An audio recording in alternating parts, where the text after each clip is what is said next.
was also a teacher, professor, so combining the profession as a professor and a physician. I will try my level best to keep the introductory remarks short. Thank you again, Jonathan, and for the Pembangkang Club of Thailand, which has given me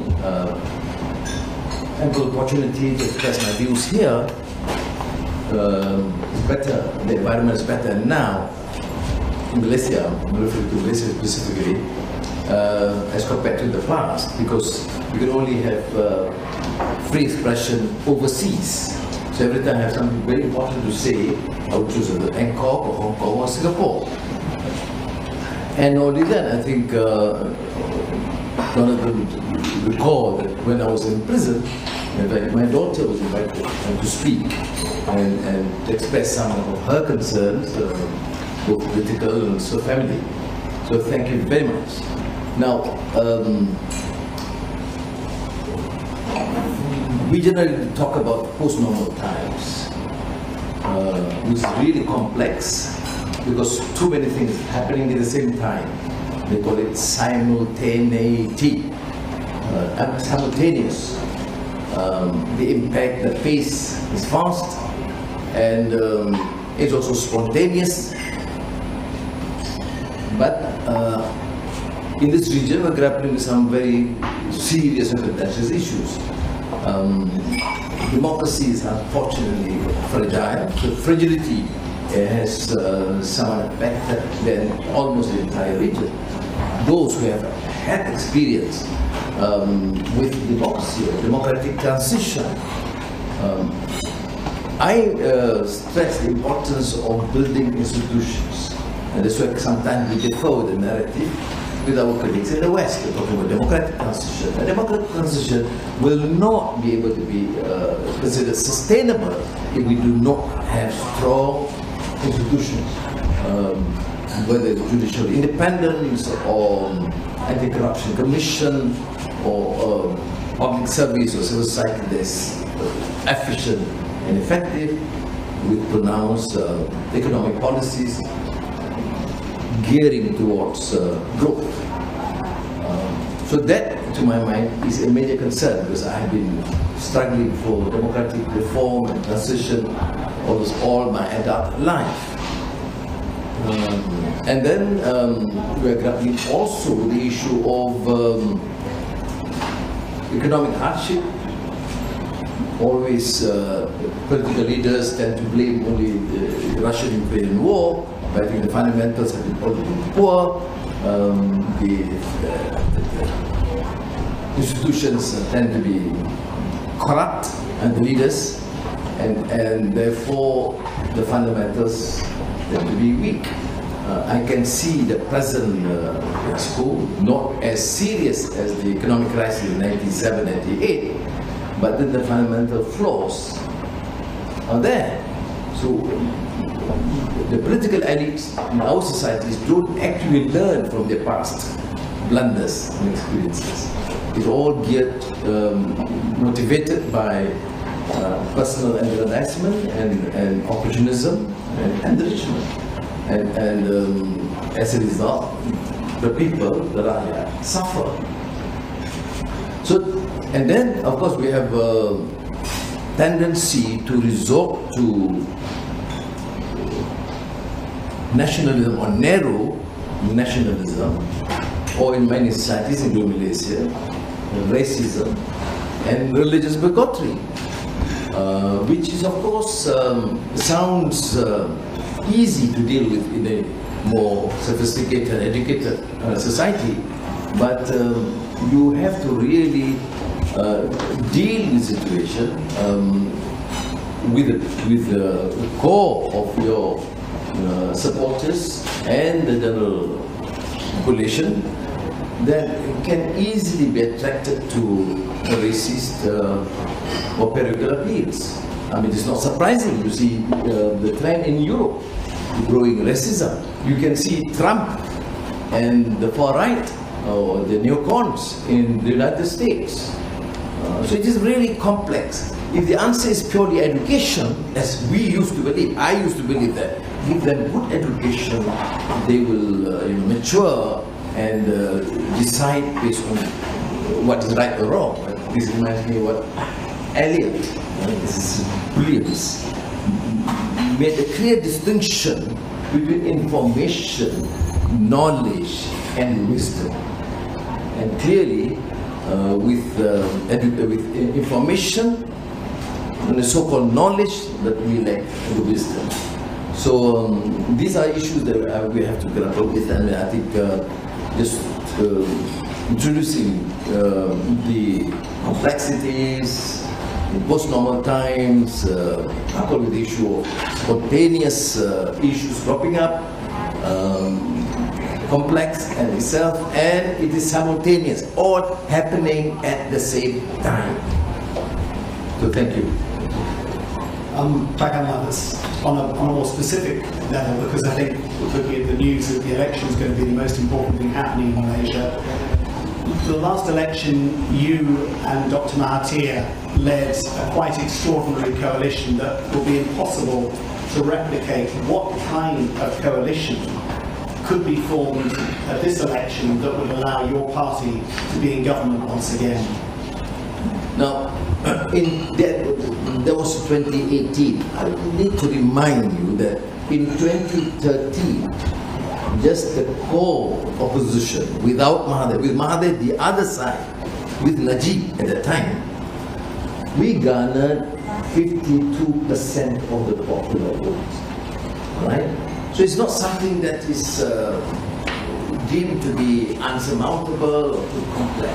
This requires us, the political leaders, to have the humility that we need to work harder and penetrate the rural heartland, and not in our narrative, not only to respond to the demands, dictates of the urban, the sophisticated urban elite, but also to deal with the concerns of the poor, the marginalized, the minorities, and those in the rural heartland. In 2018, I was unfortunately in prison again. Jonathan said twice, this is the third stint in prison. Now it's been taken over by someone else, and I hope we take turns. I finished my quota of close to 11 years. It was 2 years under the International Security Act, because I was part of the student struggle to in support of the poor peasants in the north of Malaysia, and then of course 98, and then again 2015. Now in 2018 I was in prison again, and my colleagues in the opposition said, now that Mahathir initiated this campaign against Najib and called Najib a kleptocrat. I call many kleptocrats. Najib is not only the only kleptocrat in Malaysia, but so they decided to forge an alliance with Mahathir. Mahathir came to see me. He could not see me in prison, he went to court and appeal for me to work together just to remove Najib from the political scene. With a clear undertaking for an agreement signed that he will assume the leadership and will surrender power soon to Anwar. And it's all documented and signed. That is not surprising, this is history. But so people they assume that without that sort of coalition, can we work? Now I might say, that's why I need to remind you about what happened in 2013. Not only without a coalition, with this force against us, with Najib, we could muster 52% of the popular vote. But we didn't secure enough seats to form the government. Now, 2018, we did secure enough seats. And we did undertake some measures, reform in terms of judicial independence, anti-corruption measures, but it was half-hearted. because the leader of the so-called reform government is not the reformer, who does not believe in reform, who still believes in cronyism and tolerate some form of corruption, as long as this and corruption to him is only if it happens or done by the opposition. And many of the issues, for example, elevating the problem of the poor, and then going back to strong racial overtones, like having a Congress, a Malay Congress, to harp on Malay supremacy, which runs contrary to our multiracial agenda, although we do, I do, without being defensive or apologetic, that we need to deal with the problem of the majority race in Malaysia. The majority of the Malays are still marginalized and poor, but dealing with it should not be based on race, and you should not harp on racial issues. If it's poverty, it's poverty. Or if it is corruption, it is corruption. You know, the leader of the Islamic Party say no, corruption in Malaysia actually affect mainly the non-Muslims and non-Malays. Such illogical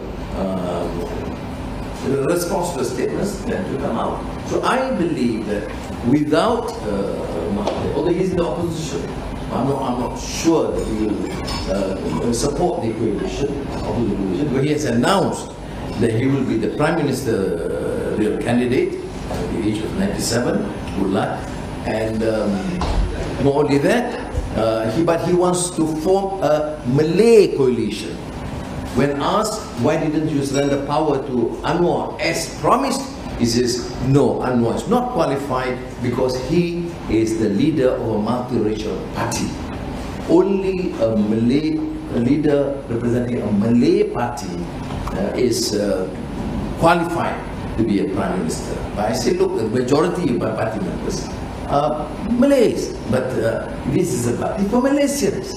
And this is more than 6 decades after independence. So that's a position.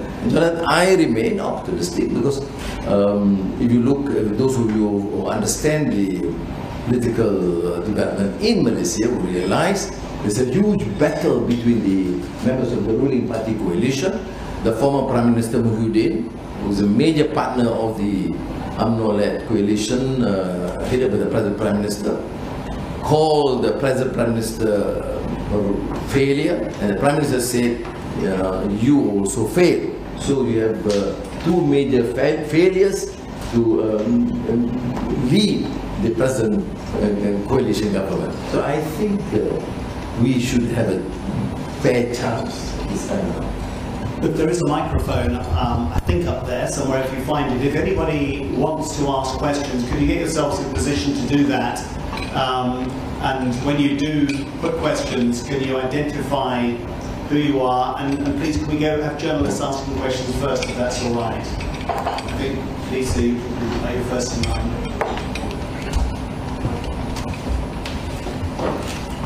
Lisa Martin from AFP. Thank you so much for coming today. So you look like you're in excellent health. I was wondering if you had any retirement plans, though. Obviously, Mahathir is still kicking around in Malaysian politics, late into his 90s. Wondering whether this upcoming election will be your last, and what you will do if the coalition doesn't succeed in the polls. Will you stick around as an opposition leader for a few more years, or will you step aside for fresh blood? Thank you. This has to be more positive. Okay. If you look at our party, the Justice Party, Keadilan, you realize that in the last few months, in the party elections, I have set up this transition leadership, transition phase. The entire leadership, excepting for me and probably 1 or 2 many positions, are all held by the second generation leaders, 30s, 40s, and 50s.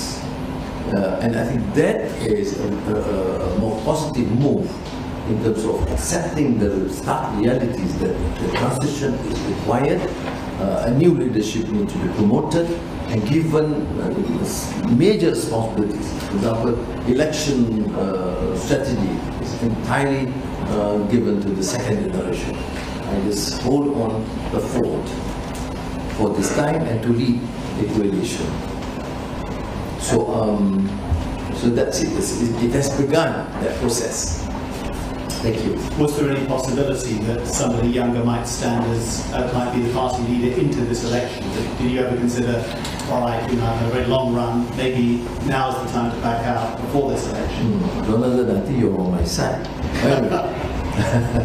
No, but elections can be in November. So that is, of course, completely out of place or irrelevant. Or, if extended, probably February or March. I mean, I think general consensus is that give them the chance to virtually handle the elections and then move on to ensure a smooth transition. Next question, please. All right, well, if you're not that's going to do, I'm going to keep asking them because I've got plenty. When you look back at what happened, particularly in the under the Pakistan coalition government and the way it fell apart in 2020, I mean, what is your view about what went wrong, and you know, do you accept some critics say that you were in some ways at fault and things fell apart inside the coalition? Well, I was not in the government. The understanding was that I would take over from Mahathir, and when they were clamoring to say, look, Anwar, you should become deputy to take over, I said, I'm tied with understanding, and Mahathir, of course, not keen to have me in the cabinet, and I don't consider that an issue. Now, can I absolve myself entirely from the fiasco? Honestly, no. But you must remember, when the decision was made in 2017 to form this coalition, I was in prison. And it is public knowledge that I was probably the last leader who supported, endorsed that, because I know Mahathir better than most of them. They said he has changed, I thought it's only 1992. Even said many of the so-called prominent liberals and civil society leaders were all thrilled with the idea of Mahathir coming back. I mean, just reflect how naive and gullible we can be. But when there was already consensus outside, I just had to write to support. But I did remind, and it's a public letter, Jonathan, I probably will send to you, that I'm reminding about leopard not changing the spot, or don't be bitten by the serpent twice. All those reminders were there. And talking of, for example, we should not accept leaders based on their pronouncements and their promises, but on their action and firm commitment. I made reference to even Nehru's, Jawaharlal Nehru's independence speech, Race to His Destiny, a brilliant speech. But I said, finally, when you judge Nehru's effectiveness as a leader, is what he did for the country. Or Sukarno's Jambatan Emas, or the Golden Bridge independence. So I did caution, I did my very best to caution. But once you give a person, in our system, a Prime Minister wields enormous power. And we were, until today, for example, we go to the people say, look, we have 22 months. Of course, we see you did it. There was some semblance of independence of the prosecution, otherwise Najib will not be prosecuted and jailed in the process. Yes, I have to acknowledge that. And there were attempts to embolden the Anti-Corruption Commission. But overall, people, it's the bread and butter issue. It's not whether you prosecute the corrupt. It's only part of the problem.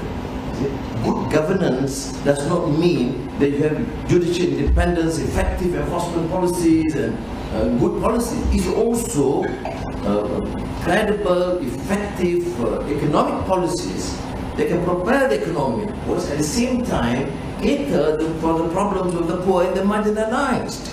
And we talk about capitalism by promoting the big conglomerates and ignore the plight of the poor, irrespective of race. This will be, again, another contentious issue. Because when it comes to debate at the base in the villages, they say, okay, fair enough.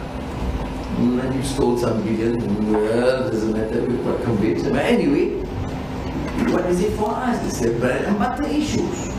So, of course, it was a short span. There was treachery from my party, some of my party leaders, and of course the other Mahathir's party.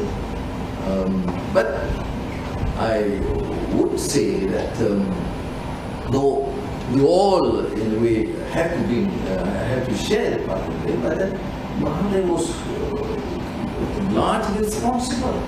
I mean, those party leaders with us played this game with the knowledge, and Mahathir was privy to this. And I went to the PB too many times. He said, you can't. We have to hold the coalition together.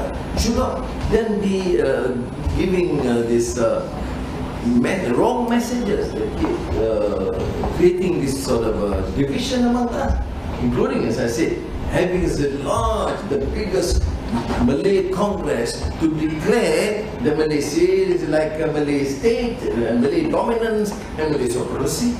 And just one Congress, you alienate the 40% non-Malays or non-Muslims in the country. And this was done directly at the behest of the then Prime Minister under the so-called reform government. There, we have learned a lesson and we have to pay the price. Thank you very much. Next question, please. Thank you. David Tuck. I'm a political risk consultant. I've got two questions. Hopefully they won't be too difficult, and thank you for your time today as well. So the first one is you referred to the election as possibly in November, but maybe delayed till February, March next year. And my understanding is it could be delayed until, I think, July. If you were a betting man, what would you bet for, November or perhaps sometime next year? And my second question, again, this could be a betting one as well. So Najib, as you point out, is currently languishing behind bars. How likely do you think it is that the Agong will grant a pardon for Najib? Thank you. Okay. I'm a practicing Muslim, I don't bet. But on the rational sort of assessment, you know for a fact that UMNO, many of them, they call it the court cluster, because all undergoing this corruption trial and decisions to be sued. They have been demanding that Prime Minister Ismail declare the date of the election, announce the date of the election soonest, which means after the budget is announced on the 7th of October, following that, they will dissolve Parliament to allow for elections to be held within 2 months. We are saying, look, the monsoon and flooding is not as unlike before. It's getting very serious. Thousands of lives lost and probably much more affected. So we say the priority should be to settle this or deal with the problem, the flood problem, before the end of the year, and I think by January, then after that we can have your elections. So this is a huge debate now. It depends on whether Ismail had got to concede to demands of his party, not the majority in the coalition, and then of course have to persuade the Agong, the king, to agree. Because you know, when it comes to announcing, dissolving Parliament and announcing the date of elections, we have that clause, the discretion of the King or the Agong. Now, the second question is on, so finally, do I think the election will be in November? There is a slight possibility, but rationally speaking, it should not be held this year. Okay? But you know, not all political leaders are necessarily rational animals. Second question. Second question on Najib. Well, there's a lot of controversy surrounding his prison base. There is that criticism that has been treated as a VVIP, and now he is in the rehab center. And I take this opportunity to explain it here. I'm not giving that clear response in part. And some say, well, Anwar did stay at the rehab center, rehabilitation center. Now look, I was given that facility at the rehab center after serving more than 10 years in solitary confinement in the lockup in prison. Okay, number one. Number two, I was only sent to the rehab center after a major shoulder surgery. And I was given. Now this, to me, is a decision of the medical officers or the specialists. I do not want to interfere. To me, it's nothing personal. See, if the doctors could really explain rationally, they have not done so. In my case, everything was explained. Remember, the first time, there was under Mahathir. And the second, imprisonment 2015, and then Najib. I was thrown on the floor. On the floor, on the cement floor for weeks before doctors came and said, look, with this back condition, you must give him a bed. Okay. So don't ever compare to the Anwar experience. If he wants to be treated in the same way, he served first 10 years, then he will be brought to the rehab center. If there is a surgery. But you know, is some humanitarian issue involved. I mean, if he is really sick and the doctors ascertain that he is unwell, I will not want to make it an issue. I'm responding because his people tend to say that why can't Najib be sent to the rehab center with the facilities of the rehab center when Anwar was given the same treatment, but utter rubbish. I was treated like a common criminal, and that was after the major assault by the Inspector General of Police in 1998. Okay, and I don't want anyone to be treated in that manner.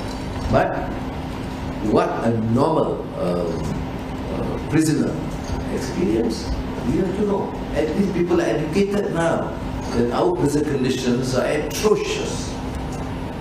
All right. Do you ever feel sorry for Najib? At a personal level, it's different. I know him. We are friends for decades. When I was the UMNO youth chief, he was my deputy. Of course, but he represents the upper class of Malay aristocrat, and I come from the village. You can understand my predicament. But notwithstanding, we were friends, I know the family, and I certainly wouldn't want him to endure suffering beyond what is the penalty imposed. So I must differentiate the personal concern, but you must accept the rule of law and the punishment, you know, and the case. Although some people are trying to portray that it is a politically motivated case, it's known by the international community. And it is a clear case where sums of money, first the 42 million ringgit, then 2.6 billion, entered his account, and he acknowledged that, and then used the account the money to either buy diamonds or send to his supporters. I mean, it's a clear-cut case. So I think if you view it positively, it's unfortunate for Najib, but it should be a lesson for all political leaders. When you are given or entrusted with power, don't squander public funds. That's to my mind important. Now, have we learned the lesson? I don't believe so. Because I think the political elite, including in Malaysia, now is doing somewhat the same. In fact, I mentioned about this, the new 5G contract, and I, in Parliament, have said that is my concern because the BNB, this 5G company, is somewhat going to be quite similar the experience of one MP. That much money? Well, it will come to about 18 billion in total. Next question, please. Thank you, Mr. Anwar. You mentioned the monsoons of last year and the terrible floods that took place in northern Malaysia that everyone in this room, of course, is very aware of. I'd like to kind of segue into an existential environmental issue, just to understand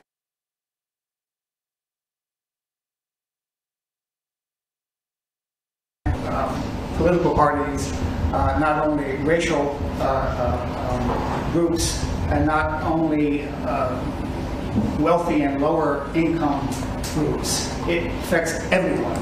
So my question is this.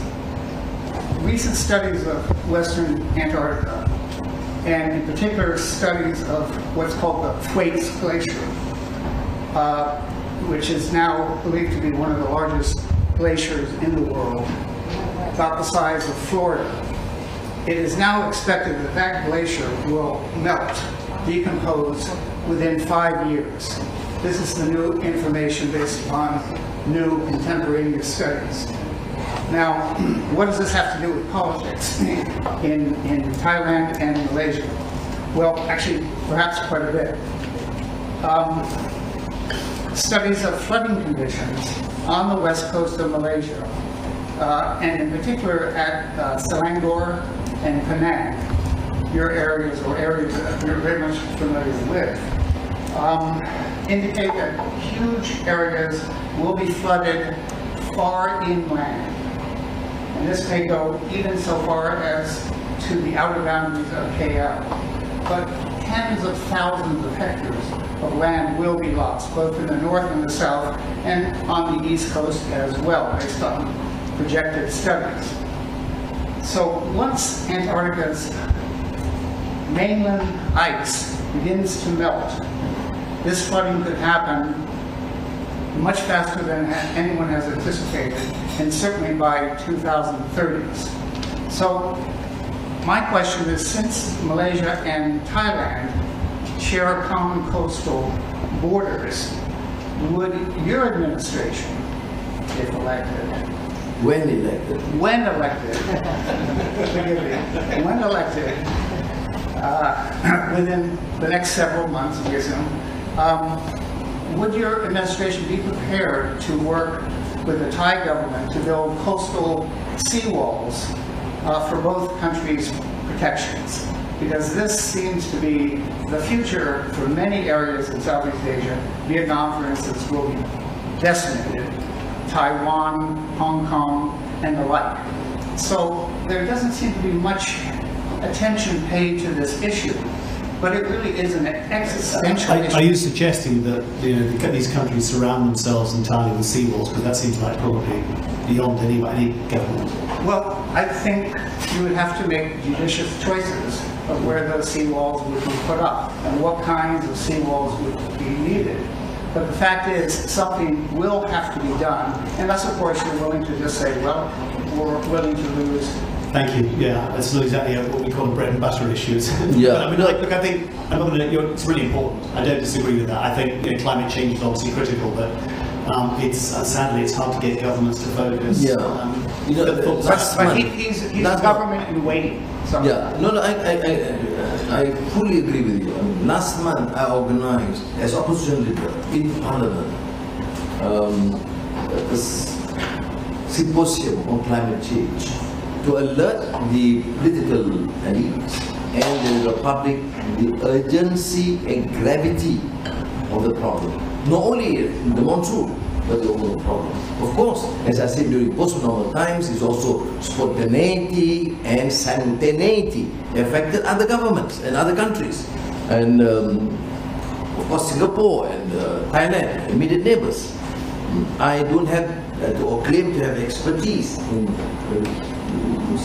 dealing specifically or the issues, or particularly the issue that you have raised. But what is important to my mind is that there are long-term policies, but the short-term measures they adopt and they have to be taken immediately, and we have not done effectively. For example, in Malaysia, the logging and timber concessions continue unabated. Hills have been, cut, and the timber cut and slopes, and has exacerbated the crisis. And then the destruction of mangrove plantations near the sea. These issues which we can handle now, at least to be part of the problem. And there have been some major proposals immediately done. Some parts of China have done this, what we call major no, deforestation is one, but I think the huge wells or where they store water underground water reservoirs, but in the city, wherever you have a chance, you can dig in the safe, but things like that. But there are of course hundreds of proposals, but my criticism is that governments don't seem to do to take these measures seriously and talk about general policies in general terms. So I think there are issues that we need to deal directly, and there's of course your specific proposal which we need to discuss and explore. I'll be meeting some deputy prime ministers around tonight, tomorrow. I will probably bring up this issue in passing and see how they actually respond. Thank you. Next question, please. Hi, I'm Chilankorn from Thai PBS World. I have two questions. The first question is, during this conflict between big countries like the US and China in these regions, and changing of the geopolitics, if you're elected for the next elections, how we can see foreign policy from in between these two powers countries fighting, and especially in ASEAN as the key point of this geopolitics. And my second question is that if there are another coalition and you are asked again to sign a contract for the transfer of as a prime minister for another 2 years, will you sign again? Another power sharing agreement. With Mahathir? Now, okay, first, of course, disconcerting this US-China tensions. Of course, the US argument is, of course, they consider human rights. I'm a bit cynical about this thing, because there's ambivalence. I've always said consistently, the US policy is ambivalent. You choose which country to address the issue of human rights. I am a Democrat. I personally suffered and understand what it means by freedom or democracy or human rights. But I think we must have a coherent, consistent policy for me to acknowledge and respect. That's one. No. China, as you know, has grown, although they may encounter some internal economic issues for now. It is a major economy. And in terms of foreign policy, they have, unlike in the past, they've been more assertive. Now, what do countries like Malaysia, Thailand, and the ASEAN need to do? We are vulnerable. So I don't think it is for the United States to dictate what we need to do, or China for the matter, just to say that, look, we want to ensure that we continue to have excellent relations with both powers, the international community, for our own survival, security, economic, and of course for trade and investments. So that should be our position. Do we then stop saying, say Ukraine-Russia conflict, you don't say anything? ASEAN has been very careful in their remarks. I did not.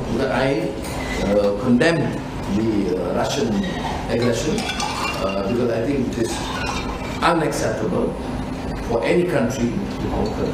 But I do also concede some of the intricacies and the complexities in terms of Ukraine has been used to build up the military establishment of force. So they have now, of course, yet to continue negotiations. But the principle of conquest is, of course, must be rejected, of course. So we do express, but I think we know the limits. We can't pretend to be a great power ourselves. But to say that we can't express will be difficult because we represent the conscience of our nation. And an independent entity must exercise their freedom to express, although we can couch it in more diplomatic language. And look at the situation in Myanmar. The worst in terms of problems of migration and atrocities, but we are not able to handle. ASEAN has not been that effective. Don't talk about the superpower. So I think we have to acknowledge our limitations and what we need to do, probably in a more pronounced manner. But what else? Where else do those people suffering from these atrocities to go back to? If they go to the United States, they say something, we don't like it. When the EU says something, human rights, you don't teach us, we know. But then the onus is on us. And I would certainly plead to ASEAN leaders to be more pronounced in their position vis-a-vis the problems of Myanmar, Rakhine or Rohingyas, so that these atrocities and exploitation par l'homme is not tolerated in our society. Now, on the issue of coalition, I'm leading a coalition here. We have a Justice Party, we have Democratic Action Party, a very strong, formidable opposition. We have 42 members of parliament, although it's predominantly Chinese and Indian, but they also have Malays members, and also the AMANA.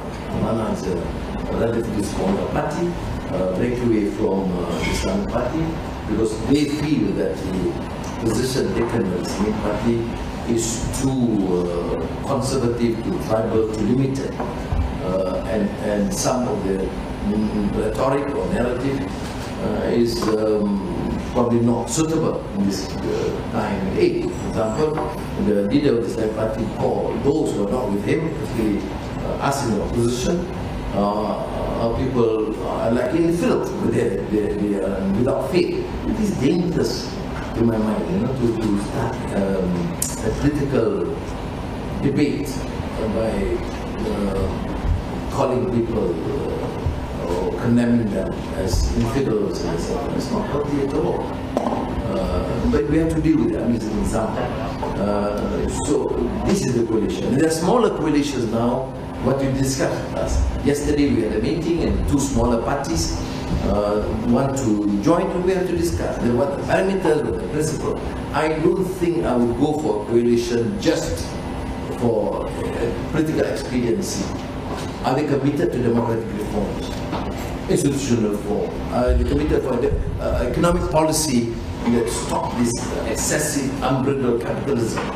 Are they committed in terms of effective measures to combat corruption? It has become so endemic in this country. It's interesting enough, the Sultan of Perak the Deputy Agong, came out this morning with a very strong speech. And I think the people must welcome. We come from Deputy King who said, look, corruption has become so systemic, endemic, and we must have a new resolve to combat this, otherwise the country will be destroyed. Would you go into coalition with parts of UMNO if they were willing to do that, if there was a split? Well, parts of UMNO, it depends. I mean, if they do not subscribe to the old obsolete racial policies of UMNO, they can't. But you know, the last year, some of them did indicate their support to me as Prime Minister, and they sent this declaration to the King. Okay? So I had the numbers, and of course, media, including international media, ridicule me, make fun of Anwar with the numbers and his formidable convincing. But I can't divulge that information because this statutory declaration done under oath was sent to the King directly. I had it only copy. I cannot compromise the position of the palace, it is not as in Thailand, but it is still quite delicate and complex. In Malaysia, until 2 members of parliament from UMNO publicly declared, yes, we were asked and we signed a declaration sent to the Agong to support Anwar as a Prime Minister. This was before they appointed the present Prime Minister. Then only I said, yes, 15 of them signed, we rejected 2. Although they gave to the Agong, but we as a coalition decided we should not accept from Najib and the present President Said. So we had 30, so we had the majority. But I failed. Well, you can condemn me, I failed, or not necessarily a smart politician. You know why?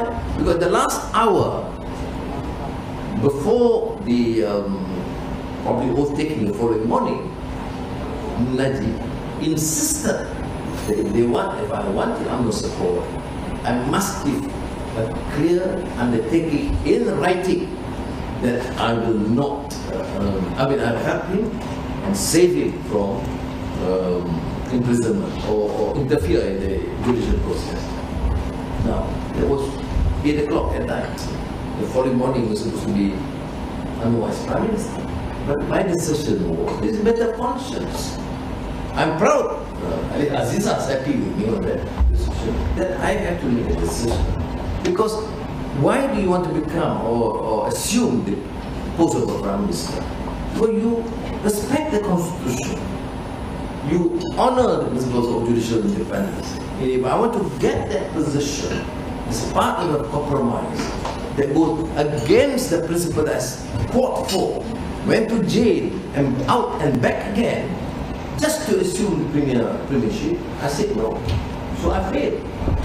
But my conscience is clear. Did I fail? No.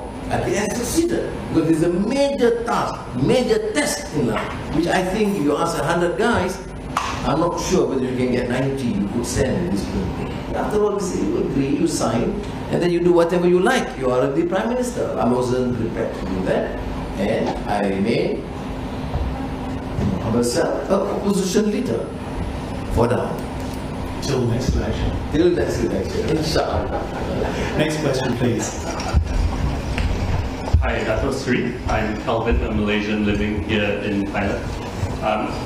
After the last general election, when Malaysia moved from a sort of a unipolar to a multipolar political situation, I had the perception that a lot of political parties started escalating the rhetoric on race and religion in order to differentiate themselves. And in their newly found role as opposition, given that they may not have as many policy ideas to debate with, right? And it was also my perception that the Pakatan Harapan administration was not entirely prepared with the onslaught of rhetoric that came its way. Do you agree or disagree with my assessment? And when your administration comes into power again, how would you deal with this differently? Right. You're partly right to say that the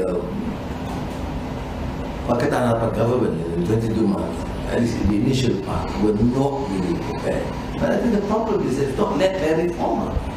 And after some months, it was proven that he was part of the conspiring to bring back these racial issues in particular. I mean, Mahathir does not religion as much, but racial, including, I said, the Congress and the sound of the rhetoric. And then some private meetings with Malay ministers and Malay leaders dealing with the Malay issues. So, you are right. Partly, we tried to effect reform, but it was half-hearted because the Supremo at that time was not committed to the reform. How do you deal with it? I think we have to deal it on. I'm right now, of course, every other night. Tomorrow I'm going back, and the after recovering the 3 provinces, Penang, Kedah, and Perlis. And I've chosen. I told my colleagues, I said, no, I'm not dealing with the urban areas anymore. I'm just focusing on the rural heartland and deal with it. I said, you say you want a Malay community. I'm not a Malay. I'm not committed to the national language policy. I'm not a committed Muslim. I don't accept the constitutional agreement. I do. But what the difference is, they're all my children. But how do I expect me to be a prime minister when I discard 40% of our population? I mean, you have to deal with it. And I ask the Malays, are you being protected right now? Poverty is worse. Billions of dollars are being stolen by those who proclaim to become as Malay leaders or Malay Supremo. They are the richest. Look at the children. They're all billionaires. So we have to confront this issue. I don't take a defensive position or a apologetic position. Yes, I'm a Malay. Yes, I need to lead a multiracial country, which means we have to accept the stark realities and treat them as members of our family. It's not just a slogan of Keluarga Malaysia, which means nothing to the people. So, to the extent that even corruption is a no, corruption actually is a non-Malay problem. Okay, with it, how nonsensical. And because it comes from the Islamic Party, people are a bit guarded in the response. I say, no, you are either totally absurd, and to my mind, even un-Islamic. You are corrupt, you are corrupt. You can be a Muslim, you can be a Christian, it does not matter. The entire force of law must be true. Like you are living in poverty, you're poor. Okay? The majority of the Malays are poor, yes. But there are pockets of Chinese in the urban squatters and the ethnic Indians or the Sarawakians and the Sabahans who are poor. You deal with it as a policy. So I think we need young professionals, you know, and the young Malaysians from all ethnic divide to come out and to challenge this. You must save the country. I mean, Malaysia has the potential and the capacity, but you are being deflected, hijacked. Even Islam is being hijacked. I remember, Jonathan, after 9/11, I smuggled this piece from prison. I wrote about who hijacked Islam. Okay? It's just weeks after 9/11. You know, I knew about 9/11 days after, because they were saying, man, 2 hours in New York. I can't imagine. They say, oh, bombing, okay. This is like something normal. Until about 3 days later, my counsel came and showed me some pictures. My God! So it affected me too, you know, because Islam terrorists. So we are talking about Islamophobia. You are giving weapon to those who are anti to use this. So I then wrote this piece and it was printed, published by Time magazine at that time. Who hijacked Islam? The same argument.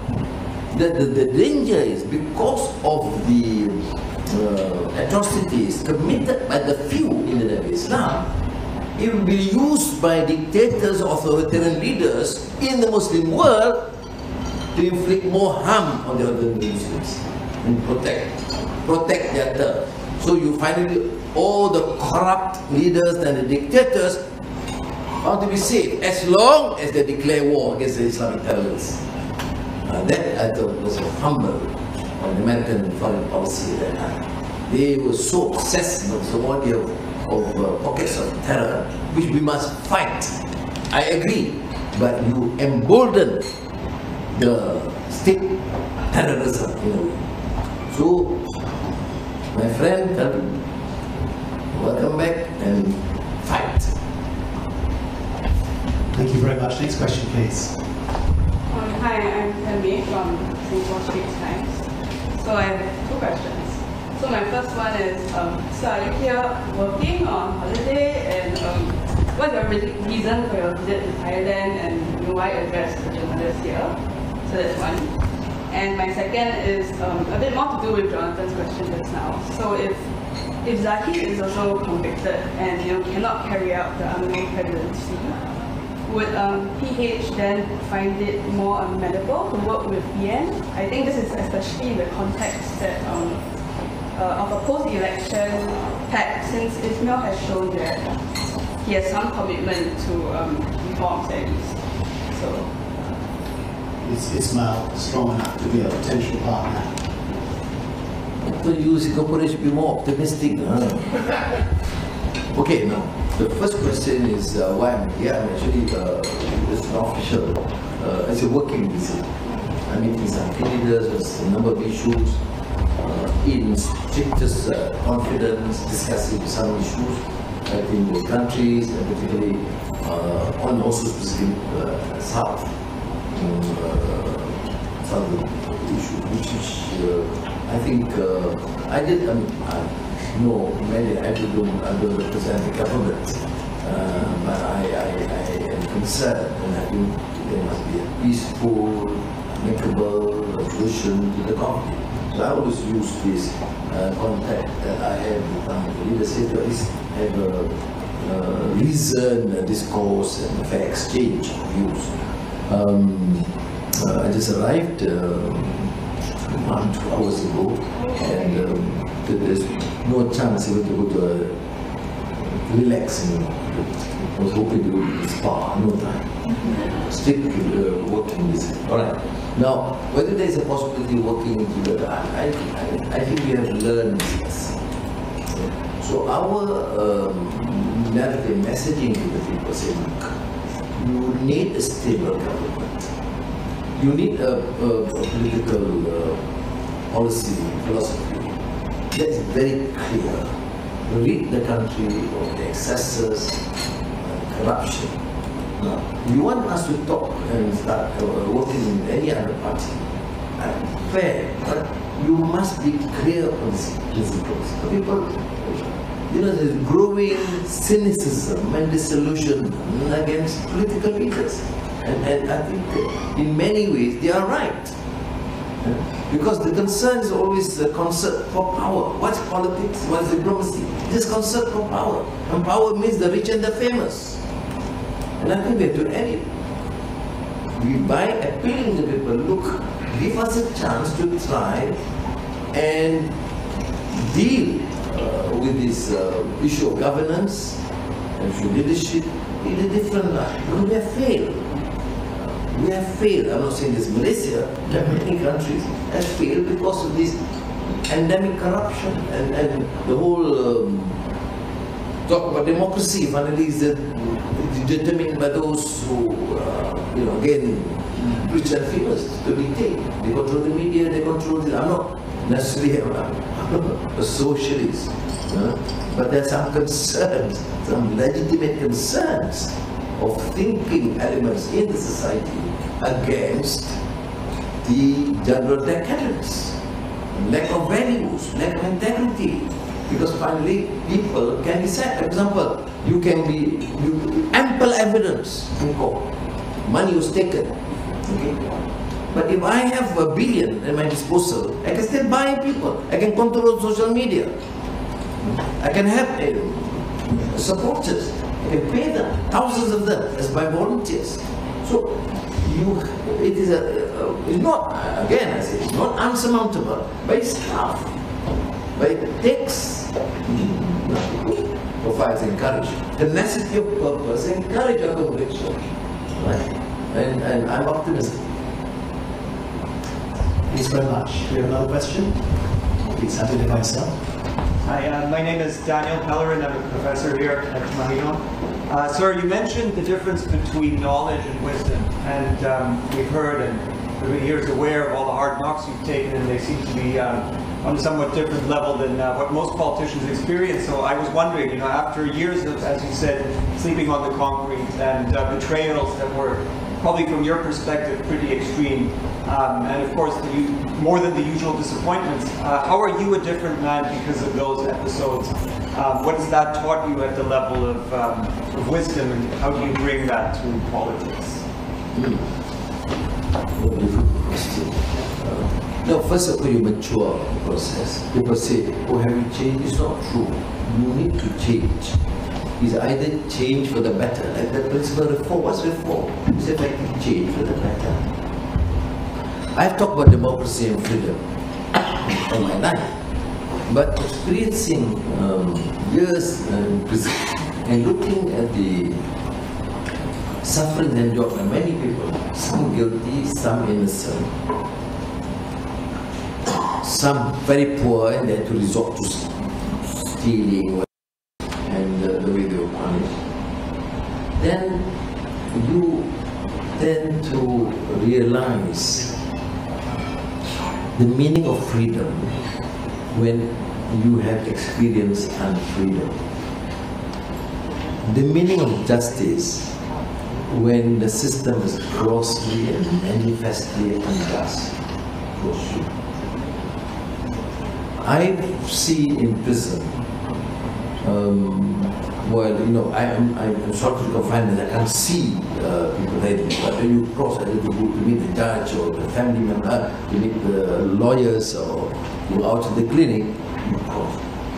You see one experience, I saw this young guy, black eye. So black eye resonated well with me, I had experience it. And then I asked the guy, he said, what's the problem? He said, we found stealing gene from the shopping mall. Stealing. And how long has he been here? 6 months. Why so long? Because waiting for the trial date. And there's no bail. And that's it. 6 months for stealing the bloody genes. And you have people stealing billions are still swarming around, enjoying themselves. What justice are you talking about? Do you understand? I've seen hundreds. My solitary confinement cell, they have this caning for foreign workers. So I could not bear it. I said to the prison officer, I said, why do you torture me? He said, no, you torture me listening, having to listen for about 1.5 hours of this episode. I said, it's okay, they remove me to the library. But what's the offense? I mean, if you are found to rape and murder and brutalize one girl somewhere, I can understand. But here, you are a foreign worker, illegal foreign worker. And I said to myself, so when I walk, they will say, Datuk Seri, please help us. That bring me. So I say, it pricks your conscience, if you have conscience. Now, you should not forget that when you're already free, or you're in a position of power or influence. So I think, on reflection, I always say probably, talking about theoretical framework or change or reform or democracy, values, is not the same experiencing and looking. And when I talk with passion. And I will use whatever power and influence I can get. But who cares? You think you're going to gain some votes? You fight for this guy, the 16-year-old guy with a black eye, for stealing regimes? No, because the other guy with a few $100 million can determine the fate of that constituency or the state. So we will have to then believe and continue. What have I learned? I learned that the system, however you portray by the political elite, is not what is reflected in the true case of the ground. So, yes, I have learned. Yes, in many ways I have changed. I have more passion for this. I speak from, not only from experience, but passionately.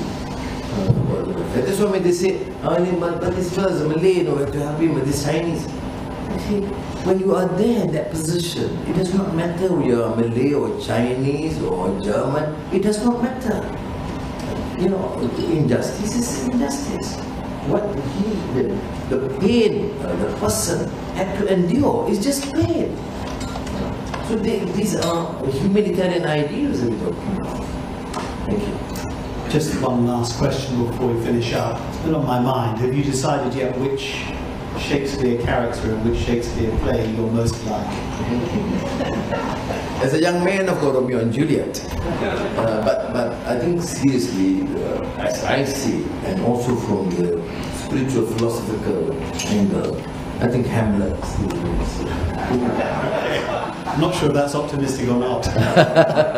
But I mean, there are areas. For example, King Lear. You know, the final curtain, the dialogue with Cordelia. That's a strong, compelling message. Not that he was adjusting, but then towards the end, how he viewed the injustice that he inflicted upon him, that he experienced, and how he then had to be able to express to Cornelius his message. Anwar Ibrahim, thank you very much indeed for speaking to us today.